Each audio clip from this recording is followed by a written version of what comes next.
Hello rally car collectors, we got another one of these CMs here. This time it's the Nissan Pulsar GTI-R from the 1991 Acropolis Rally.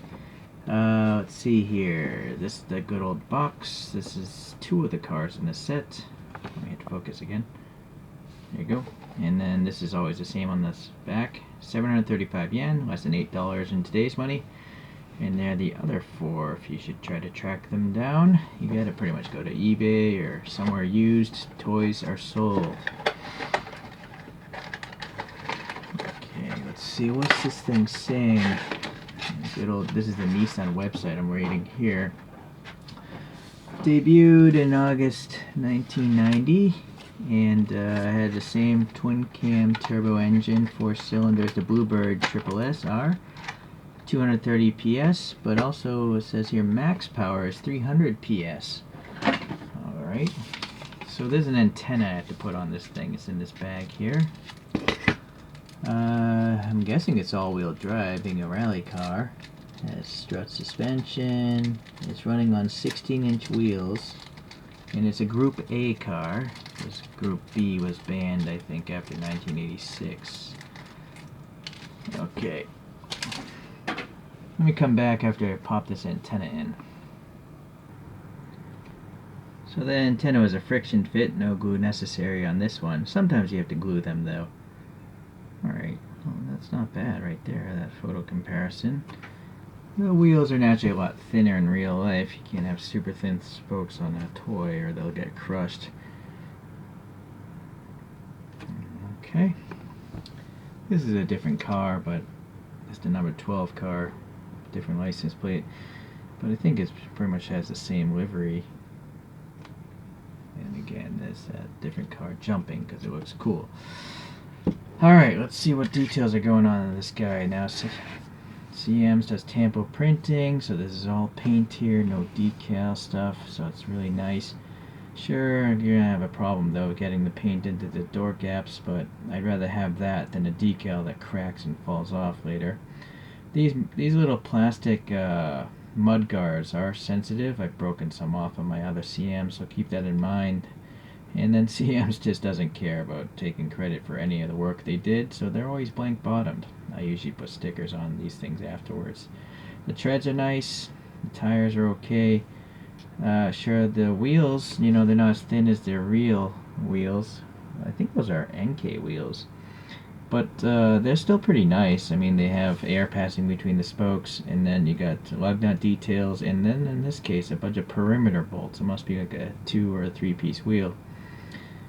And then yeah, these things do roll. If you, I don't know why someone would want to play with a model this expensive, but they do. Okay, door handle molded. All this printing looks really nice. A little bit of a raised rectangle for that reflector. A depression here with a tampo of a fuel filler. There's even a little silver, maybe like a release latch for the trunk or something. And then the roll cage is a bit low because it has to go underneath the clear plastic, but at least you can still see most of the seat back, so it's not too bad. There's obviously going to be distortion on a molded window. I don't know if there's hair on the back side of that thing. It's on this surface. It's not a crack, I don't think. But I see this line going here. Well, anyways, that roll cage is silver. And then we have some black paint for the window molding on the casting. And the mirrors are casted in, I think. Yeah, they are. They're pretty nice for casted in mirrors. Okay, the front end looking very nice as usual from CMs. We got clear lenses, good color separation, and then we have 6 fog lights. Let's see, hold on, get a different angle and back out a little bit. There's a Nissan badge there. I'm trying to get some light into these grills down here. Ah, boy, my camera's so low, I always hit it. Yeah, there's a little black paint, not as much as I would hope.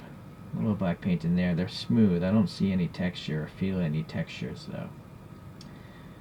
There's a little Nissan badge right here. It's painted silver, so it's a little hard to see on a white car, but it is there. It's a little offset though. And then the hood, we have some nice little venting details and painted black. Some hood pins, they're raised and painted silver. More vents here. Cutoff switches. The wiper blades are, too short. They don't overlap. Or I guess they don't really overlap in a real car, do they? Well, anyways, it's okay, I guess. Tampo printed banner here is nice. And then 2 vent hatches here. That antenna, more nice tampo printing. I'm not seeing any paint rash yet. Oh, there we go. Every time I say it, it happens. Tiny bit there. Oh, sorry, I always forget to read the box when this thing came out. Back to here somewhere. Oh, that's because it's not there. Historically, they'd be like a copyright of the Michelin or something. But it's not on here. Let's see if it's anywhere else on this box. 240 RS. Oh, that's something in a different car. 14th rally car collection. Wow. So 14 times 6. That's a lot of rally cars. Or am I missing something? I don't see any copyright on this thing. On the top? Nope.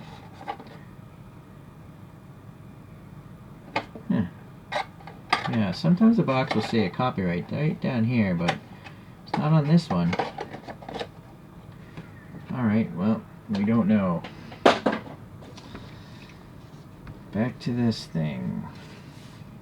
Yeah, it's a really faint amount of paint bubbling. I'm hoping it's stabilized by now. I'm sure this model's pre-2010. Alright, so the wing here is molded in. It's part of the casting itself. This side there's no fuel filler. Little paint overspray on the wing. Alright. Okay. Translucent taillights are good. Fragile. Blanked off, but pretty small exhaust tip. And then this license plate is accurate to the real car. I didn't pull up a photo of it, but this H11 NME here and here is accurate to this real number 18 car. Look it up yourself. Alright.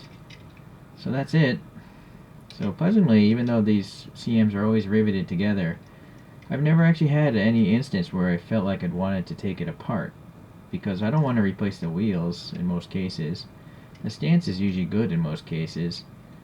And most race cars have black interiors, so I have no desire to repaint the interiors even. Ah, nice. This one's got a spare wheel, but it's oddly a totally different casting than the wheels outside. You know, you'd think it'd just be cheaper to take this wheel and put it in there. There's a tire, I think, around it as well, but yeah, that's kind of weird that they did that. Unless it's part of the actual black base. Maybe that's what it is. This could be part of the base, and then they just painted the white center. Okay, let's take a look at a couple other rally cars. We got Mr. Spins out. Mr. Spins on the slow setting.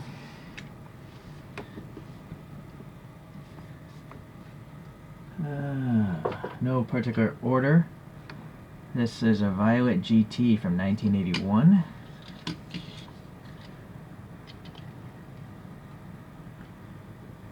This next one is a 240 RS from 1984. This next one is a 200 SX from 1988, the Safari Rally. And then a different brand would be this Dido. It's a Fairlady Z Rally, and on it says Rally Monte Carlo 19... I can't even see it with my own eyes. I need the camera.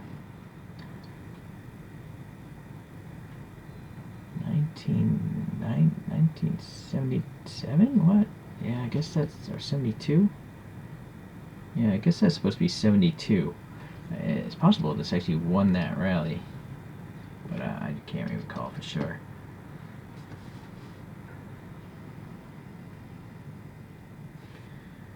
So if you get CMs, be mindful, these antennas do break off quite easily, but you can make new antennas pretty cheap. Heck, you could just take a sewing pin and paint it black and then put it in there, and then it will never break. Maybe I'll do that someday. Well, now what's odd is this car actually has red racing harnesses, so there's more detail in this one. This one's just all black in there, even the roll cage. I don't see any color. Well, let's go back. Let's just make sure. I only look at these interiors during these reviews. But let's just see what else. Oh, there it is. Check it out. There are red harnesses. So the co-pilot just, yeah, there you go. And it's actually yellow, so maybe that's like a Say-Built harness. Yeah, there it is. Well, that's cool. And then yes, I do think now if you look at that rear tire, let me try. I think that's part of the interior casting because the tire is totally smooth, you know, there's no tread. So I think that's plastic. Nothing in the instrument gauges. We gotta remember this thing was less than $8. And factoring that in, I mean, I think it's a great model. But as I mentioned, expensive because nowadays I don't think you can ever find a CMs for $8 anywhere. Right? Spin coaster here.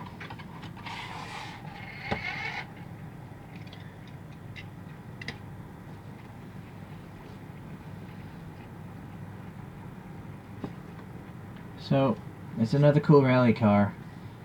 I buy these CMs because I just have a hard time thinking anyone's gonna go back and make a casting of a Nissan Pulsar. Right? Although stranger things have happened. I mean, there's a resin model of the car that became the Batmobile. I think it was like the Futura concept car. I can't remember that one. I can't remember over 1,000 vehicles. So, anyways, I don't know if I'm gonna ever get another CMs from this collection. To be honest with you, I think the other castings might be duplicates. Yeah, so I was just looking back at the box again. And you'll see, this is pretty much a duplicate car, just the other number. So this number 12 car are those last two photos I showed. The rear photo and the jumping photo. And then, yes, we already just looked at this. We looked at that.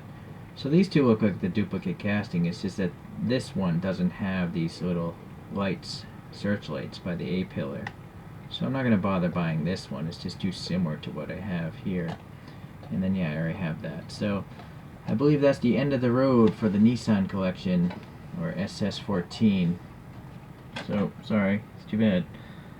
Wow, but there's 13 other collections with 6 cars in them. I don't have that many CMs.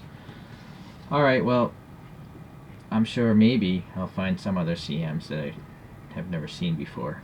Because there's really no central information about this brand. Alright, well, thank you for watching today. I'll see you the next time I get a rally car.